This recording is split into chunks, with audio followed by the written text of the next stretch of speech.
Ahmad Keti ne Sabuwar dan mama. ina farautar soyayya ina ta yawo kan hanya sanda na ganki na yuniya ba zan rasa mai tarbiya na yi gamo ne cikin dare na fara sakar da bazare mota ina zan gargare in faɗi sako na yan ware ina ta sauri na tar da ke domin ni na zo sanar da ke iduna yayo arba da ke zuciya ta yo na amsa ke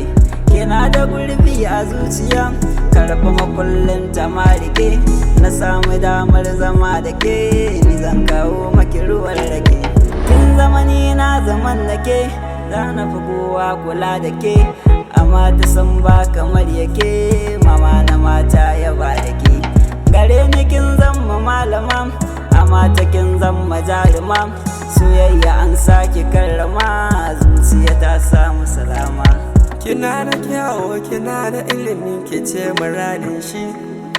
Ki filla shakku, ki zo gare shi, karɓi bayanin shi. Ki ɗaliba ce, ki malama ce, ki boye sirrin shi.